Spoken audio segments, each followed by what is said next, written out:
And we're back. This is the last week of November. It is Thanksgiving week, and we have a lot to be thankful for here, Brian. First thing we're not thankful for is the fact that Mara, my wife, is not with us this week.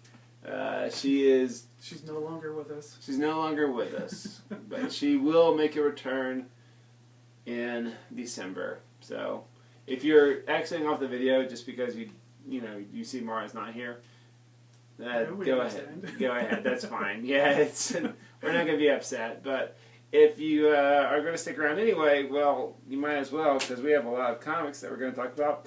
And I guess I'm going to be Mara this week. I'm going to talk like a girl? I'm not going to do that. I thought about doing that, but last night we went to see Doctor Who in theaters, and there was a guy dressed up as the 10th Doctor, which is fine. That guy looked pretty good as the 10th Doctor, right? I didn't see him, but okay. As a young guy, had the suit, had his hair.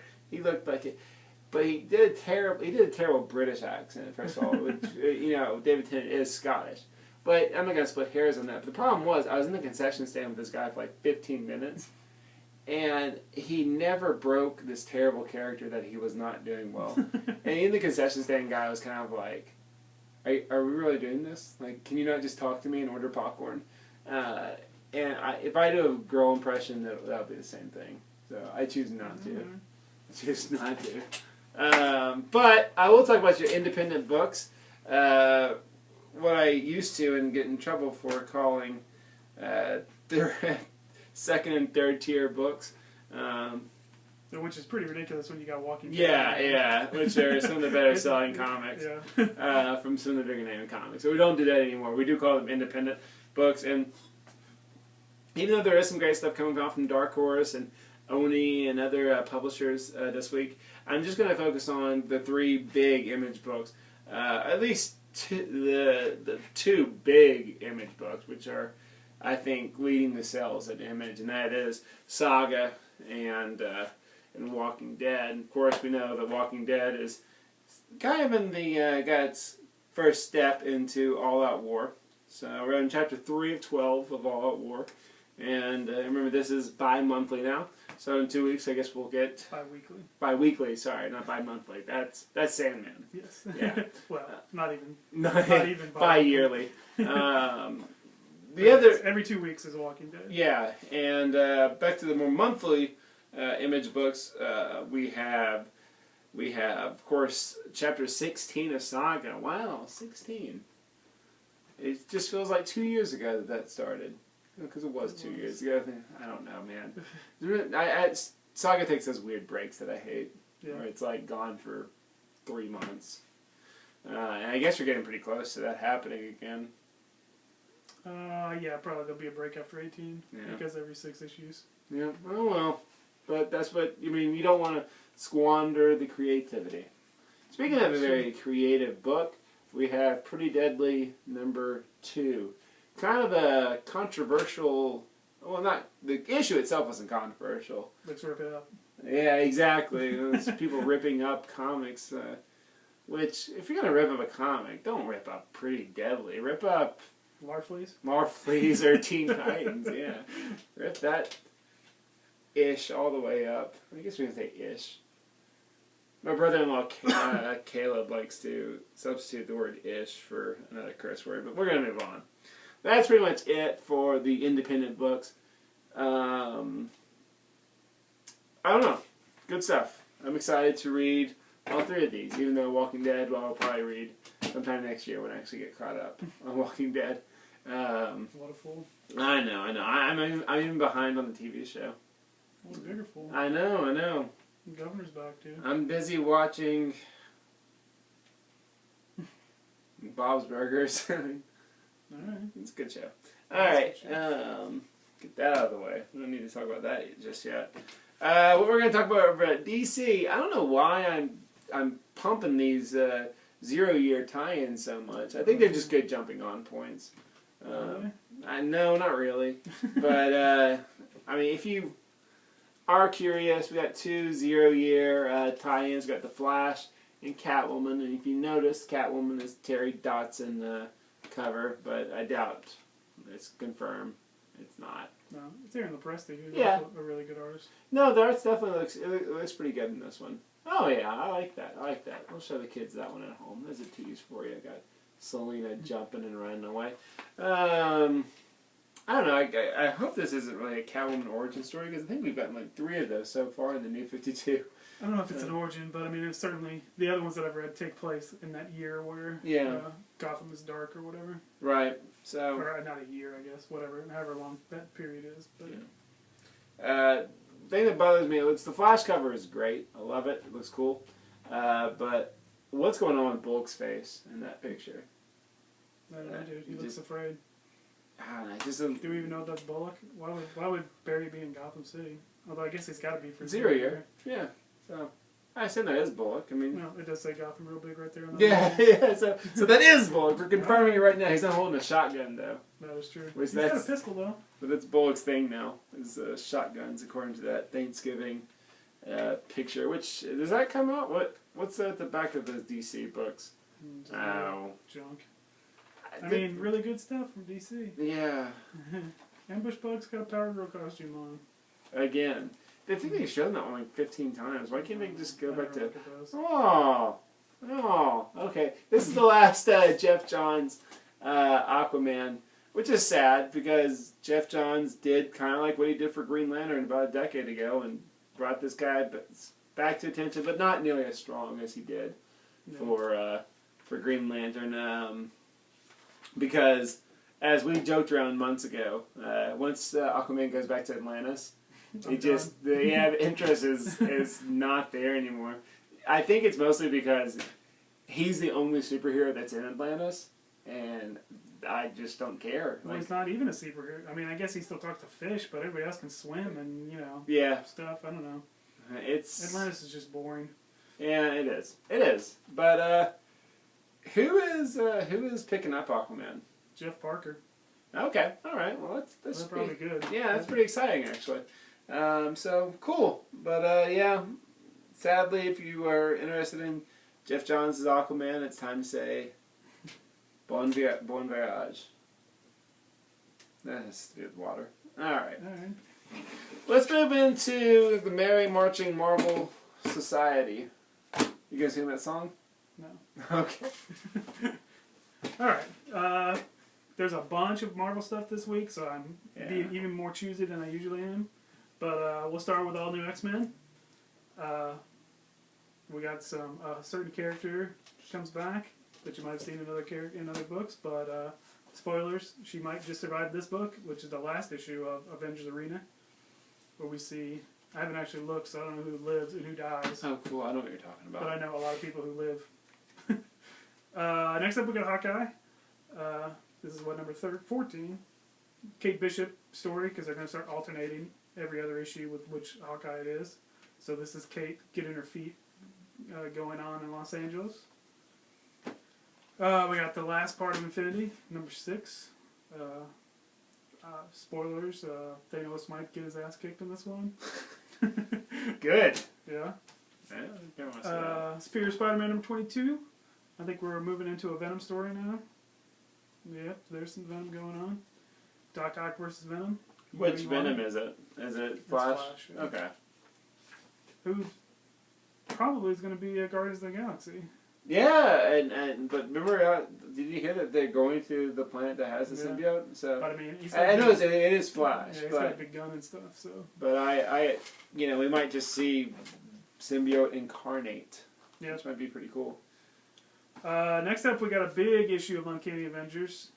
People die in this. People that you care about die in this. People, not singular, Yes. plural. People.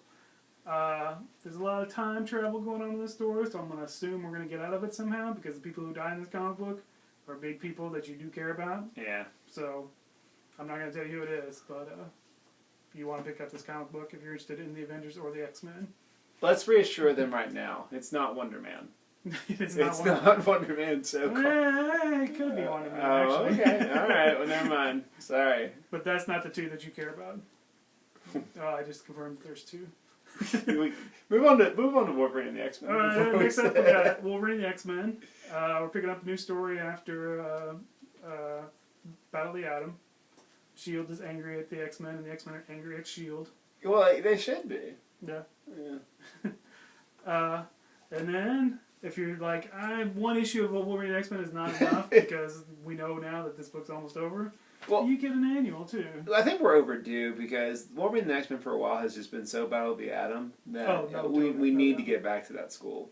So I think, yeah, we are overdue, but it's warranted.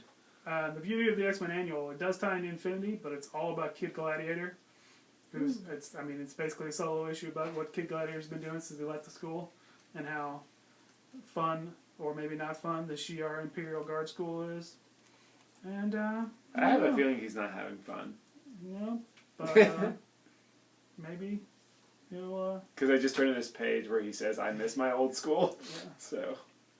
And that's the preview for that is weird, by the way. If you're when you're reading them, read the annual first, because this clearly comes before this, even though this comic has a preview of the annual in the back of it, because that's what you're looking at right now. I'm dizzy now. Which is weird. But you want to read the annual first.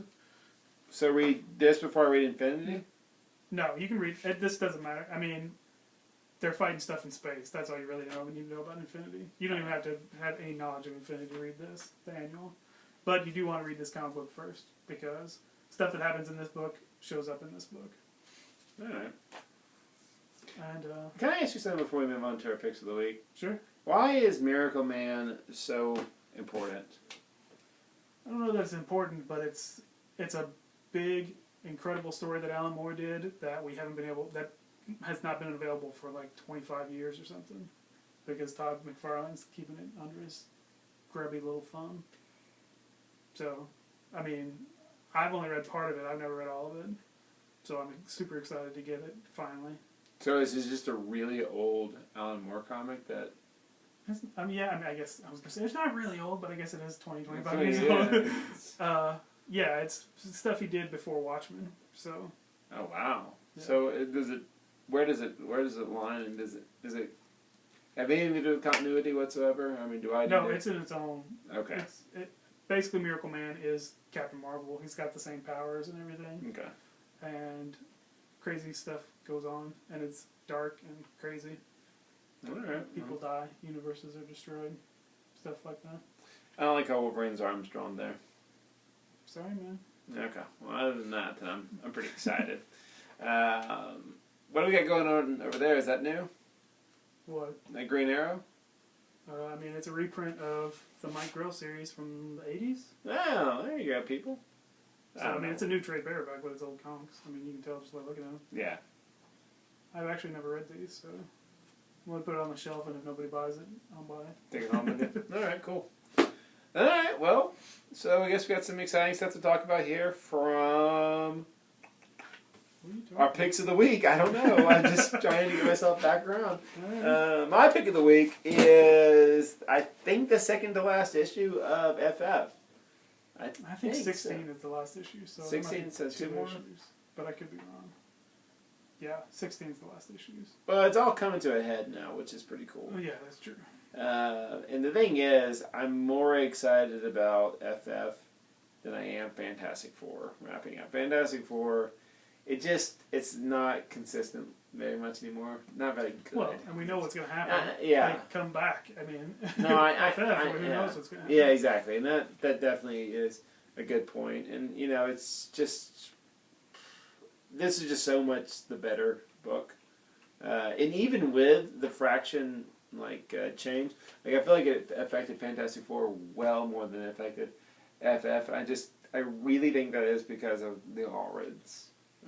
And also I think connected. I could be completely wrong. Who knows what Fraction had planned for FF? But Fantastic Four seemed like there was a finite plan that this stuff was going to happen and they were going to come back. FF feels like it's just wacky fun that's happening. Yeah. With Fantastic Four going. Yeah, and I would be very happy to find out that that's coming back after Christmas or whenever. It could be. I mean, we haven't seen anything yet, but they just announced yesterday that Daredevil's coming back with the same creative team, so that's awesome. But I think can Allred do 2 books? Oh no, he won't be coming back. But I mean, it would be really weird if nobody really does anything with those kids, because it sounds like James Robinson's not going to do much with them. Yeah, which is a bummer, because I like having an FF comic, which FF can just mean not the Fantastic Four, but that universe. And we've had it for the past 3 years now, I guess. At least, yeah. Yeah, I've just really enjoyed it because, ever since Johnny Storm came back from the dead, that's what the comic has become, a focus on the kids and Right. the random side characters in the Fantastic Four world. But I don't know. I'm excited about it. I'm excited about reading this issue. We got to meet Lady Uatu last week. That was nice and weird. Too bad her boyfriend's going to get shot sometime in the near future. Yeah. I still don't even know what that's about. No. I still am not surprised. Someone's got off Uatu. Can you blame him? Big baby head. I don't know. I don't even know if you can kill the Watcher. Nah, they probably can't. Alright, what we got going on over there? Alright, for my pick of the week, I chose Nova number 100. You're going to have to explain this one. What does it mean by 100? This is the 100th issue of Nova. There we go. But, I mean, clearly it's number 10 of this run, but, you know, it's got a big cover gallery in here somewhere. You add up all the Nova issues, this is number 100. Sadly, it's not number 100 of Richard Rider issues, but I'm surprised at how much I like the new character. Yeah, So, especially since it's had 2 writers. yeah, and it's about to get third, because Jerry Dugan's taking it over. Which I think he can Or do. Duggan, whatever, I don't know. He'll do well. Yeah. But, yeah, I've been surprised how well I like it, because, again, I was really angry that it was not Richard Rider, and I'm annoyed that he hasn't come back yet. But, yeah, I'm excited for it. Yeah, what is this, Jumbo Nova? Yeah. It's got like I said, it's got a cover gallery of all 100 issues, which is kind of cool. And then I think it's got a story by what's his name, Zeb Wells, who's been writing it since Jeff Loeb left, and then Jerry Dugan, who's taken over. Oh, cool. So a little passing of the torch. Exactly. Right on. And Nova's going to show up in a team book that you're kind of excited about. Yep. I would imagine this is still more set up for New Warriors, Yeah. which will start. It's in the new previews, so February, March. February. Excellent. And Nova's just been a really nice book to connect to Infinity, Yeah. and Guardians of the Galaxy and everything. So I've enjoyed it so far. Well, Brian, I guess it's time for Thanksgiving. I guess in a couple days. Yeah, what I'm saying is I'm wrapping up the podcast. Okay. Meaning, after this, we get to celebrate Thanksgiving. What are you doing for Thanksgiving? Going to my sister's. Oh, right on. Excellent. Family. I'm going to my father-in-law's.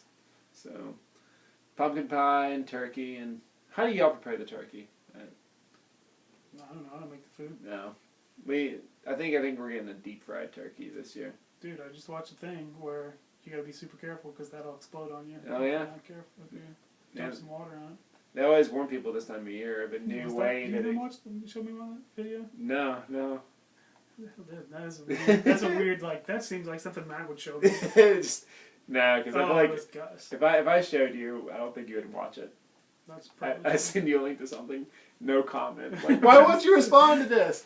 All right, well, Brian, why don't you tell the kids where we're located and tell them the Thanksgiving hours, meaning can they pick up their comics on Thursday?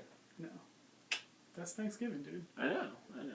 Yeah, we're at Conway Comics, 255 Fairs Road, right behind good old UCA. It's open tomorrow. We will be open Wednesday, but not Thursday or Friday. So if you want your comic books, you better come tomorrow. Better come tomorrow or today. Or today, yeah. Today when you're watching this. 'Cause you're watching this in the future. They are. They are. Which I figured out that if I pussyfoot around too much and put this online on Wednesday, like Wednesday morning or Wednesday afternoon, no one will watch it. But if I put it on Tuesday night, we get like 30, 40 views. Really? Yeah, it's weird. No, I mean, what's the point? I understand that. But Wednesday morning, everybody going to the comic shop if they're but like the very fact that people are like watching this at like 7 in the morning, it's kind of weird. That is weird. Yeah, people are watching this like before. Well, I'm up usually. Yeah, but thank you for watching, of course. Sure. And I'm gonna do my damnedest to get this up tonight. Without Mara, we kind of go off on the rails. We curse and everything. Did we curse? Yeah, he said Thanos is gonna get his ass kicked, and I said ish, and I just said damnedest. I mean, if I talked about kick-ass, I would have said ass. So I mean, Yeah. no, ass I think can work its way through. What about damn? Damn, I think is okay too. Batman used to be able to say damn, and probably still can in Batman comics. So. Yeah. Didn't Batman say the F word once? I don't know. I keep on thinking that he said it in year one, and I know there's no way they would have published that. Yeah, year one was code approved. Yeah. He might have said it in like Dark Knight Returns or something, but off the top of my head, I don't remember. Because you know that scene in I know. You can stop watching yes. if Yeah, you want to.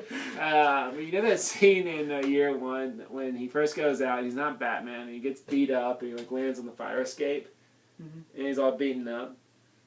I always, for whatever reason, I picture that he says it right there. Just says the word, just says it. Which I know there's no way. No way he said it in the comic book. Yeah. They almost could have used it in the movie. The animated thing. Maybe that's where I caught it, and it's just because stuck in my head. Use one F word in the PG-13. Yeah. But I doubt that too. Yeah, that'd be really weird. Yeah. Yeah, I always, even in the new X-Men movies and stuff, it's always weird when Wolverine says the S word or something. Yeah. Oh, he says the F word in First Class. Yeah. Apparently, in the extended cut, Wolverine gets to say the F word 2 more times. Really? Yeah. My goodness. When he puts on his yellow outfit, which I know he doesn't actually wear it, but why do you think they showed that? Nah. All right, that's not very important since they cut it. But speaking of cutting things, we're going to go ahead and cut on out of here. So, from nerdspan.com, I'm Matt Wood. And I'm Brian Kino. And Mara's not here. So, you guys have a happy Thanksgiving. All right. Hooray. Hooray.